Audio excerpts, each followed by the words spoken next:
अस्सलाम वालेकुम दोस्तों, वेलकम मैं करता हूँ एक ब्रांड न्यू शॉर्ट सी वीडियो के अंदर। दोस्तों, रेहान तारिक ने रजब भट्ट की वालदा के हवाले से बहुत बड़ी स्टेटमेंट दे दी है कि जो ईमान और रजब की डिवोर्स हो रही है या हो रही थी, या जो भी मसले मसाइल इन दोनों की ज़िंदगी में बन रहे थे, वो सिर्फ रजब भट्ट की वालदा की वजह से बन रहे थे और साथ ही साथ ईमान की वालदा की वजह से बन रहे थे। इसमें ना ईमान का कसूर था, ना ही रजब भट्ट का कसूर था। रेहान तारिक ने बहुत बड़ी स्टेटमेंट दे दी है। यार, ये स्टेटमेंट सुने आप लोगों के रोंगटे खड़े हो जाएंगे ये स्टेटमेंट सुन के। एक तो रेहान तारिक साहब जो ना मतलब दुम दबाते गए भट्ट साहब के घर जाके, उन्होंने जो पॉडकास्ट किया, ठीक है, और ऊपर से जी करते रहे, माजी से प्यार लेते रहे और उन्होंने माजी को ही एक्सपोज कर दिया। भाई ये वीडियो देखो, आप लोगों को लग पड़ जाएगा। दोस्तों, ये वीडियो को आप लोगों ने स्किप नहीं करना और बड़े ध्यान से आप लोगों ने ये बात सुननी है। ऑलरेडी पब्लिक सोशल मीडिया के ऊपर इशू था। किसी की चादर और चार दीवारी के तकद्दुस को हम पायमाल नहीं कर सकते ना। आपके घर की बात मैं क्यों नहीं कर रहा, या खान साहब की अहलिया हमारी भाभी के बारे में मैंने क्यों नहीं बात की कि खान साहब कैसे ताल्लुकात हैं आजकल, खान साहब क्या वजह लड़ाई हुई है, खान साहब क्या प्रॉब्लम है, आजकल ठीक नहीं चल रहे मामला। क्योंकि इनकी जो अहलियाँ हैं, हमारी भाभी हैं, वो पब्लिक नहीं है, ये कोई फैमिली व्लॉगर नहीं है, इनका कंटेंट ऐसा नहीं है। यहाँ पे तो मोहसिन साहब होता ये है कि शादी हो रही है, खान साहब ये सितम ज़रीफ़ी देखिए कि शादी करके घर गया है और घर जाके वो कैप्शन दे रहा है फेसबुक के ऊपर कि सुहाग रात है घूंघट उठा रहा हूँ। तो आप अंदाज़ा कीजिए कि जब ये तमाम तर खबासतें, ये कसाफतों का रंग भी सकाफतों में आ गया, तो जब ये सब कुछ आप भरे बाजार में कर रहे होंगे और ऑलरेडी पब्लिक होगा और मुझे ये कहते हो कि तुमने तलाक करा दी, खुदा का सर मैंने ये नहीं कहा सर, क्या कह रहे हो? नहीं, मैंने ये नहीं, मैंने कहा आप इन चीज़ों को मतलब लेके चल रहे हैं कि फलां की तलाक हो गई, इससे पब्लिक के लिए क्या मैसेज है, मतलब कुछ सीखने को क्या है पब्लिक के लिए। मैं कह रहा हूँ कोई ऐसी चीज़ें होनी चाहिए जिस तरह से कोई इट्स बीन, आप दुरुस्त कह रहे हो, मैं आपके साथ हूँ। इट्स बीन 19 ईयर्स नाउ, ये 19वां साल है जर्नलिज्म के अंदर। मुझे गुज़श्ता 18 साल के अंदर तो आपने मुझे नहीं सुना कि जिस वक्त मैं अब्दुल कदीर खान साहब का इंटरव्यू, या जिस वक्त मैं हमारे इन सिचु पोल गैसिफिकेशन के ऊपर जो साइंटिस्ट काम कर रहे थे, जब उनका इंटरव्यू मैं कर रहा था, जिस वक्त मैं एकेडेमिया में हमारे जो बच्चे university of engineering and technology के अंदर बहुत ही अच्छे प्रोडक्टिव प्रोजेक्ट्स कर रहे थे, मैं दिखा रहा था, उस वक्त आप क्यों नहीं देख रहे थे? आज जब आप रजब भट्ट को देखना भी नहीं चाहते हो और मुनाफिकत का आलम यह है कि 5 मिलियन व्यूज़ भी उसी को देते हो,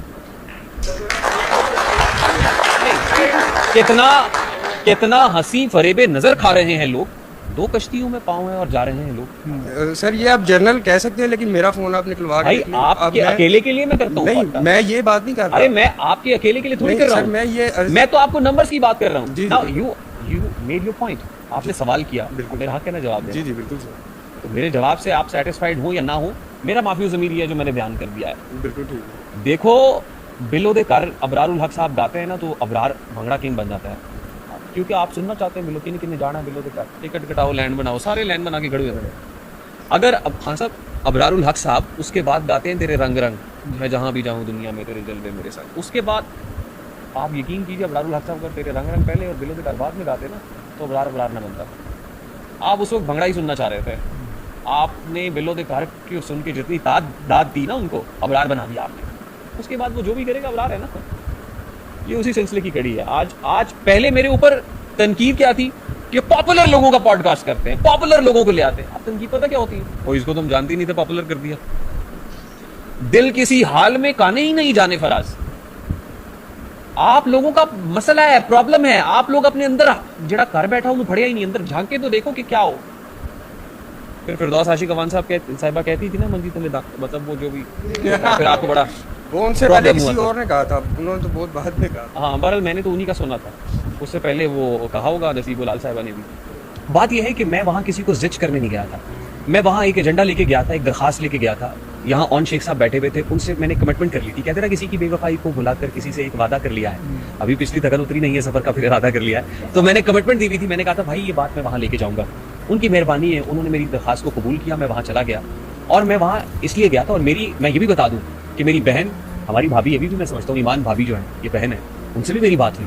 मैंने उनसे भी रिक्वेस्ट की, मुझे आपका पॉडकास्ट नहीं चाहिए। बहुत से लोग अभी ये कह रहे हैं कंटेंट नहीं है, खुदा का वास्ता है आप रब्ता करो आपस में, एक कमरे की चिटकनी लगा के ना, आपका हस्बैंड और आपका जो बच्चा है ना, जो स्टेक होल्डर्स है, वो बैठो और इसको तय कर लो। और आज भी मैं कोशिश कर रहा हूँ, मैं बिहाइंड द कर्टन्स। तो दोस्तों, जैसे कि आप लोगों ने ये रेहान तारिक साहब की बात सुनी है, रेहान तारिक साहब को बहुत लोगों ने कहा कि जी आपकी वजह से रजब और ईमान की तलाक हुई है। पहली बात हुई है कि बुलशिट क्वेश्चन था जो वहाँ पे बैठा हुआ बंदा उसने किया, इनकी वजह से क्यों तलाक होनी थी। अब यहाँ पे मैं आप लोगों को बताता हूँ कि रेहान तारिक साहब भी सिर्फ व्यूज़ लेने के लिए गए थे, सिर्फ व्यूज़ लेने के लिए ही गए थे। रेहान तारिक साहब ने एक बात भी नहीं कहा पूरे पॉडकास्ट में उन्होंने सिर्फ फैमिली को रोला, ईमान को रोला, उसके भाई ओन शेख को रोला, ठीक है। और बड़ी बात करता है जी मैं भाई किसी की फैमिली के बारे में बात नहीं करता, प्राइवेट बात नहीं करता, ये नहीं करता, वो नहीं करता। रेहान तारिक साहब, आपने आज तक जिसको भी बुलाया ना, आपने उसकी फैमिली को ही टारगेट किया है, और आपने फैमिली को ही टारगेट किया, और आपने रजब भट्ट की फैमिली को ही टारगेट किया है। और आपने जो बातें की है पॉडकास्ट के अंदर, आपने एक बार भी ये नहीं कहा कि भट्ट साहब छोड़ो पर दफ़ा करो, ठीक है, सुलह करो, आपका बच्चा अपनी बीवी उसको घर लेके आओ, डिवोर्स अगर आप इसका सोच रहे हो तो आप इस नेक महीने में इस तरह की हरकत ना करो, ठीक है। एक मौका दो, अगर आपको ओन शेख से मसला है तो आप ओन शेख से बैठ के बात करो, उससे सारे मतलब उसको ना बुलाओ, ठीक है, मगर अपनी बीवी उसकी सज़ा अपनी बीवी को तो ना दो, अपने बच्चे को तो ना दो, ठीक है। मगर रेहान तारिक साहब को सिर्फ व्यू चाहिए थे। रेहान तारिक साहब, आपसे मैं एक और चीज़ कहना चाहूँगा, रजब भट्ट अगर आपको किसी नाले में भी बुला के पॉडकास्ट करने को कहता ना, तो आपने उस नाले में भी चले जाना था, क्योंकि आपने हमेशा हर पॉडकास्ट में फैमिलीज़ को ही टारगेट किया। आप बड़े बनते हैं जी, मैं वो, आपने हमेशा फैमिलीज़ को ही टारगेट किया। लोहा पार्ट हो गया, जितने भी ऐसे इन्फ्लुएंसर्स हो गए, ठीक है, जिनको आपने बुलाया था, ठीक है, आपने उन सब की पर्सनल चीज़ों को ही टारगेट किया है, ठीक है। आपको सिर्फ अपने व्यूज़ से मतलब है, दैट्स इट। आपको कोई मसला नहीं है किसी की तलाक हो रही है, आपको कोई मसला नहीं कोई गंदा हो रहा है, आपको कोई मसला नहीं है, आपको इस चीज़ से कोई गर्ज नहीं है, आपको सिर्फ व्यूज़ चाहिए थे। आपने व्यूज़ ले लिए, नदीम नानी वाले के सर पे सिरी रख के, उसके कंधे पे सिरी रख के आपने बंदूक चलानी थी, व्हाट्सएप का पॉडकास्ट करना था, वो आपने कर लिया, दैट्स इट। अब आपका काम ख़त्म। दोस्तों, ये बात तो मानने में है कि रेहान तारिक साहब ने हर किसी की फैमिली को ही टारगेट किया। और आप लोगों ने मुझे कमेंट्स में बताना कि क्या रेहान तारिक साहब को ये सवाल भी करना चाहिए था भट्ट साहब से कि भट्ट साहब छोरे पर दफ़ा करें, अपने बेटे अपनी बीवी को घर लेके आएँ, ख़त्म करें ये लड़ाई झगड़ा। रमज़ान का पाक महीना है, नेक महीना है, छोड़ें लड़ाई झगड़ा और एक हो जाए। मगर नहीं भाई, नहीं, टीआरपी चाहिए, ओनली टीआरपी का चक्कर है, ओनली टीआरपी का चक्कर है, व्यूज़ का चक्कर है, ठीक है। आप लोगों ने मुझे आप कमेंट्स में आके लाजमी अपनी राय देनी है।